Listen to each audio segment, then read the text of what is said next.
And there are two ways of doing it. You can either control every single step, or you can have the reins loose and not give them any direction at all. It will not work.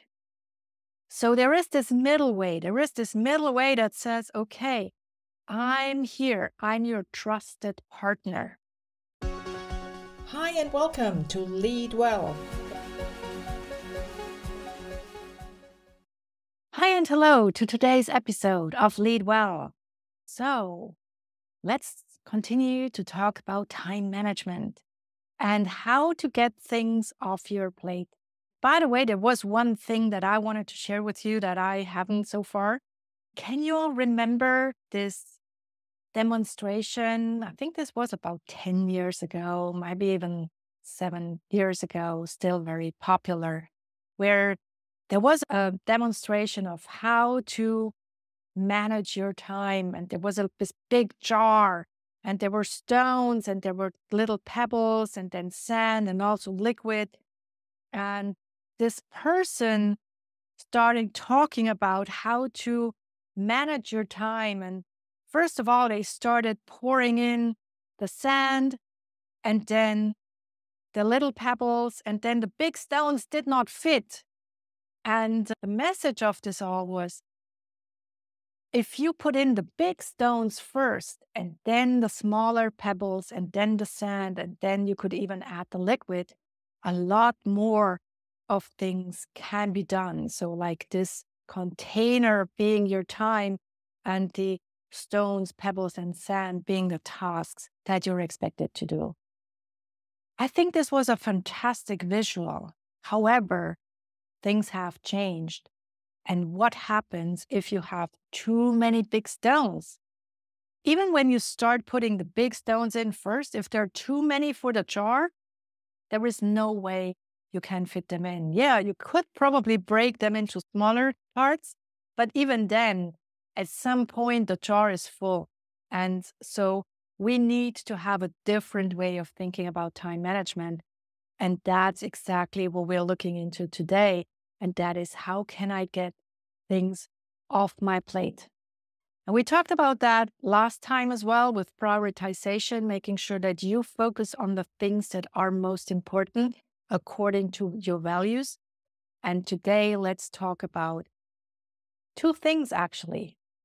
Let's talk about delegation and saying no. Because yes, at the end of the day, that's the two things that are left so that you can take things off your plate and make sure that you can actually be most productive and do the things well that you're challenged with. So let's talk about delegation. There are two things that I have come across when talking to my leaders in my coaching sessions. Quite a few of my leaders, they are really reluctant of handing over work to their employees because in many situations, the employees have a pretty full plate as well. And so, yeah, again, it's a matter of prioritization. Of course, in that case, you need to help them prioritize how to spend their time. However, another aspect of this delegation is your time and your cost to the company or your cost of life worth the task that you're about to do? And I have a lot of leaders, a lot of clients that continue to do operational things, that continue to do things that could be done by either an administrative person or even by a tool or by an employee. And the way we talk about this is I make them think about their cost to the organization, or it could also be the cost of your work. And if you're self-employed, then your time is valuable as well, because everything you do takes off your time from actually being productive and generating revenue with your clients. So think about it. If you're working in a corporate environment, for example, think about what your salary is versus the salary of employees. So your company expects you to deliver higher value, to do higher productive work. And if there is something that can be done by someone else, then at least it's worthwhile thinking about delegating it. And again, I even had colleagues that were employing an admin person for themselves because they could make more money in the time that they saved by not doing this admin work. So think about it really creatively. Where is it that you can invest maybe even in another person because your time is more valuable and you can generate more income by that? I sometimes challenge them by saying, okay, if you would pay a contractor's fee for this person, would it be worthwhile to do what you're currently doing? And often the answer is not.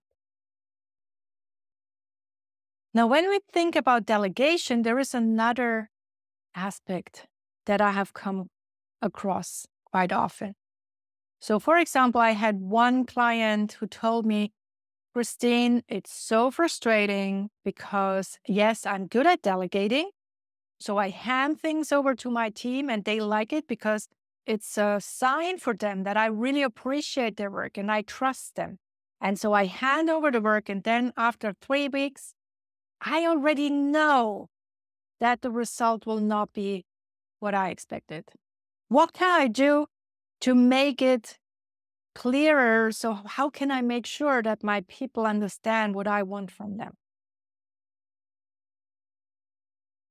Now, this is an interesting question, and we looked into that and we had a conversation about it. And what I challenged this person to think about is, well, actually, when he's delegating, what are the different phases of delegation? So the first phase is probably to select the appropriate project or the appropriate task that you want to delegate. The second phase is to then actually hand that over. So explain what you need to get done. And then there is a long phase of actual work, and then the delivery point where the person you have delegated to is then delivering their results. And my client did not do anything in that long waiting period. Well, 3 weeks is pretty long. A lot of things can go wrong in 3 weeks. And so what we found out is that these 3 weeks, he can actually stay closer to his employee. He can track how the employee is doing. He can get results in between. He could even decide some milestones in between so that he has a closer possibility to track what's going on. And yes, there is a caveat there, because in this period of tracking, there are two things or two ways to look at it. The first is I have to control what's going on. I have to make sure that this other person is doing exactly what I want to do. And this can turn into micromanaging pretty quickly. So if you hand over a project and then you're almost like inquisitive every day, what's going on? What have you done? What are you doing? Have you considered this? This can be really, hard for this other person, because being micromanaged is not really nice. They can feel not appreciated, not trusted. On the other hand, if you just say, okay, this is what I want, go ahead and go away with it. And then after 3 weeks, you say, well, this is not at all what I expected. It's not very appreciative as well. And it's not very nice for that employee either. So the other way of looking at it, instead of controlling during this project phase, what you could do is lending a hand. Like, If you're walking across the street with a small child, you're tending the hand to them. You're giving them your hand. You're holding their hand so that they can come along with you. You have your hand ready so that they can grab it whenever they need it. And I feel this is a really nice way of thinking about it. And by the way, this is also something that I often talk with my trust technique clients, because there it's very similar. You delegate a task to your dog, you delegate a task to your horse. You want your horse to do something. And there are two ways of doing it. You can either control every single step, or you can have the reins loose and not give them any direction at all. It will not work. And it won't work with people either. So there is this middle way. There is this middle way that says, okay, I'm here. I'm your trusted partner. I'm curious. I listen. I will ask for relevant details. I'm hands-on, so I know what's going on, but I'm not interfering as long as you're okay. We have collaboratively set the goal. I help you remove obstacles if needed, and we share relevant content. And if there is something that needs to be fixed, I can get in and I can help you. Doesn't that sound nice? Doesn't that sound like cooperation? Doesn't that sound like I'm being supported? And what it also does, it educates your employee and your animal, by the way, as well. They become much more self-secure because they can make their experience in a safe environment. And if you do that, you not only get things off your plate so that your agenda becomes more manageable, but you also help this other person or even this other being grow. And isn't that a fantastic approach to leadership, a fantastic approach to management? And I talked about managers and their employees, and I talked about people and their pets and their animals. But you could also talk about children, because that's exactly the same approach. So delegation is such a wonderful way of helping others grow. And at the same time, it's a great way of managing your plate, your jar, as I said at the beginning, and giving you the space that you need. So how about today we do another little exercise here? So this time it would be great if you could close your eyes, because you need your imagination. And it would be great if you could sit with your feet on the floor so that you can feel the weight of your feet on the floor and how they connect with the earth. And at the same time, sit up so that your head connects to the ceiling and to the sky even. And then imagine that above your head, there is a small ball. And it's extremely light. So very strong light above your head. And as you sit there and contemplate, this light is entering your head, is entering your body, and it brightens your brain.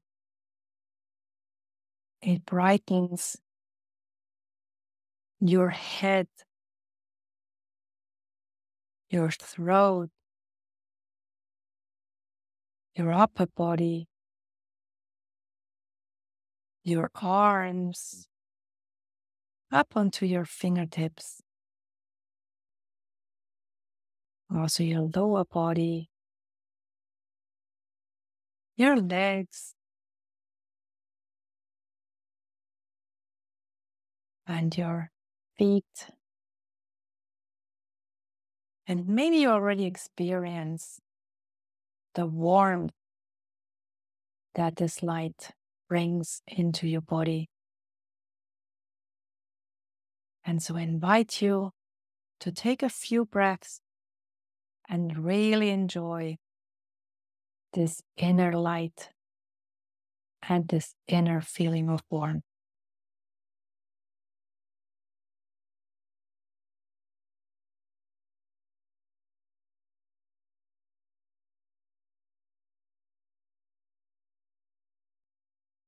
And if you are like me, this has brought a smile on my face. Maybe it has on yours as well. And with that, I want to leave you for today and wish you all the best. And may you always lead well, yourself and others. This was Lead Well.